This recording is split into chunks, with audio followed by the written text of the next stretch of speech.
안녕하세요. 건무실용음악학원 원장이자 뉴욕 보컬 트레이너 김지현입니다.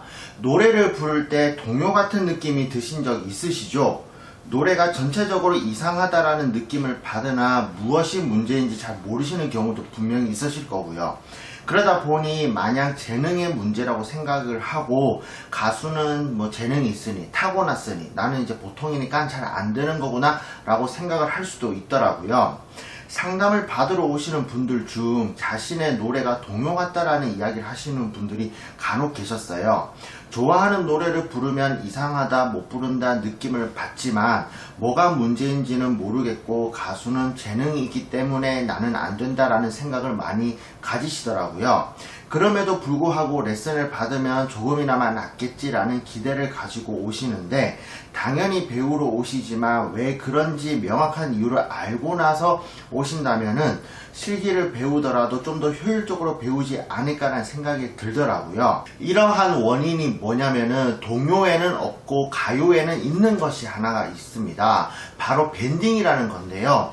밴딩이라고 하는 거는 음을 구부린다라는 뜻으로 우리가 흔히 말해서 뭐 피아노를 칠 때도 마찬가지로 이제 음을 구부릴 때가 있는데 가요, 그러니까 저희 보컬의 입장에서도 밴딩이라는 테크닉이 있습니다. 이 테크닉이 가요스럽게 만들어 준다라는 역할을 하는데요. 많은 사람들이 부르는 노래가 동요스럽다면은 이 밴딩을 안 하고 있거나 밴딩을 덜 하고 있는 경우가 되게 많습니다. 이거의 해결 방법은 뭐냐면은 노래를 들으실 때 가수의 목소리 혹은 음정이죠. 멜로디도 포함이 되고요. 그 다음에 가사 내용 이런 거를 중점적으로 들으시는 경우가 되게 많은데 그러지 마시고 이 가수가 이 노래를 어떻게 부르는지 뭐 음은 어느 정도 나는지 이것뿐만이 아니라 음의 강도, 그러니까 소리의 강도죠. 강하게 내는지 약하게 내는지 바이브레이션, 우리 흔히 많이 아시잖아요. 비브라토라고 하는 거, 그것을 어디에다 하는지 얼마만큼 하는지 그거를 아신다면은 노래가 좀 더 완성도가 높으실 건데 밴딩 또한 마찬가지입니다. 노래를 들으실 때 어느 글자에 밴딩을 하는지 꼭 체크를 해보시고 내가 그것을 실천을 하고 있는지 판단을 해보시면은 금방 답이 나오거든요. 밴딩이라고 하는 거는 한 글자 건너서 계속 하기 때문에 그 정도로 양이 방대합니다. 하지만 많은 사람들, 특히 초보자분들은 그 방대한 양을 절반 이상으로 줄이기 때문에 노래가 가요스럽지 못하고 동요스럽다라는 얘기를 하게 되고요. 노래를 한 번도 안 배워본 사람들은 밴딩의 존재 자체도 모르기 때문에 이것을 듣고 따라 했을 때 잘 안 되는 경우도 있을 거고 안 하는 경우도 있기 때문에 노래가 가요스럽지 못하고 동요스럽다라고 생각이 드실 겁니다. 그럼 이렇게 밴딩을 말씀드리면 몇 가지 질문이 생길 건데요. 첫 번째로는 밴딩을 잘 못 찾겠습니다 라고 얘기할 수가 있어요. 이것은 우선 밴딩이 어떠한 형태인지를 아셔야 되는 것인데 제가 한번 보여드리겠습니다. 애국가를 들려드리는데요. 동해 할 때 해라는 글자를 들어보시면 첫 번째로는 밴딩이 없는 겁니다. 제가 해볼게요. 동해물과 백두산이 이렇습니다. 가요스럽다고 하는 거는 밴딩이 있다라고 말씀을 드렸는데 제가 밴딩을 넣어 보겠습니다. 동해물과 백두산이 아마 노래를 많이 들어보신 분들이라면 이러한 느낌을 잘 아실 거예요. 하지만 이거를 체크를 하고 꼼꼼하게 하지 않으면 분명히 결핍의 현상이 나타나게 될 것이고 노래는 동요 쪽으로 가겠다는 것이죠. 제가 한 번 더 들려드리겠습니다. 밴딩입니다. 동해물과 백두산이 이렇습니다. 학교종이 땡땡땡이 동요죠. 이제 그거를 들려드리면은 학교종이 땡땡땡 이렇게 뭔가 딱딱딱 끊어지는 느낌입니다. 근데 여기에 학교종이 땡땡땡 이렇게 하면 밴딩을 넣는 거죠. 우리가 동요스럽다, 동요에다가 밴딩을 넣게 되면 이렇게 이상한 현상이 나타날 수 있다라는 거. 반대로 가요에 밴딩을 넣지 않으면 이상할 수 있다라는 거. 아시겠죠? 두 번째는 밴딩이 맞는지 모르겠습니다 라고 말할 수가 있는데 긴가민가 하면은 밴딩이 맞을 경우가 되게 많아요.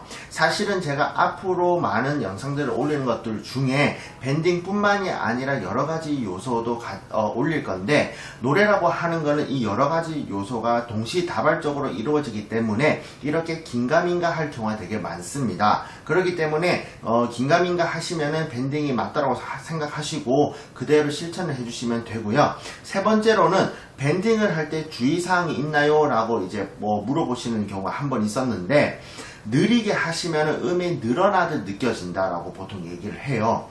밴딩이라고 하는 거를 잘 들어보세요. 동해물과, 이거는 보통 속도입니다. 근데 동해물과 백두, 이런 식으로 여기까지 느리게 할 경우는 없겠지만 느리게 할 경우에는 이러한 느낌이 점차 많이 든다라는 거죠. 그러다 보니 느리게 하면은 음이 늘어나고 노래가 늘어나듯이 들린다라고 볼 수가 있는데, 그런 느낌을 주려고 하는 경우는 분명히 있어요, 노래 한 곡 중에. 하지만 많지 않기 때문에 좀 주의를 하셔야 되고, 내 의도대로 할 수 있으면 괜찮지만 의도하지 않았는데도 이렇게 된다면은 그것 또한 주의를 해야 되겠죠. 이렇게 연습을 하시면은 밴딩의 속도, 밴딩의 빠르기가 어느 정도 중요한지 알 수 있을 거예요. 그러다 보니 노래를 들으실 때 밴딩이 있다 없다 이거 체크도 중요하겠지만, 밴딩을 어느 정도의 속도로 하는지, 그리고 어느 정도 빠르기로 하는지, 속도나 빠르면 똑같죠. 그 다음에 급하게 하는지 느리게 하는지 이런 것들, 그러니까 밴딩을 하는데 어떻게 하는지까지 파악을 하시고 부르시는 게 좋다라고 말씀을 드릴 수가 있겠습니다. 오늘 이렇게 내 노래가 동요스러운데 어떻게 하면 되는지에 대해서 말씀을 드리면서 밴딩이라는 존재를 말씀을 드렸잖아요. 그러다 보니 다른 요소도 있을 수 있을 거라고 생각을 하시면 좋겠습니다. 그러니까 노래란 자체가 발성뿐만이 아니라 발성 외적으로도 많은 테크닉이 있거든요. 밴딩도 있고요. 여러분들이 가장 알고 계시는 바이브레이션, 비브라토도 여기에 속하는 거고요. 이것들을 하면서 노래를 하게 되면은 완성도가 높아질 거예요. 하지만 발성만 쫓아가신다면은 어느 정도 완성도는 나올 수 있겠지만, 나중에 되면은 그 완성도가 더 이상 높아지지가 않아요. 왜냐면은 요소 하나만 쫓아가는 거니까요. 그렇기 때문에 밴딩 말고 어떤 게 있지라고 생각을 하시면서 노래를 들으시면은 평소에 안 들리던 게 들리실 거고, 그것을 따라하게 되면은 여러분들이 좋아하는 노래 조금이나마 완성도 있게 부르실 수가 있으실 겁니다. 그럼 저는 이번에 영상은 여기까지 하고요. 다음에 다른 주제로 찾아뵙도록 하겠습니다. 감사합니다.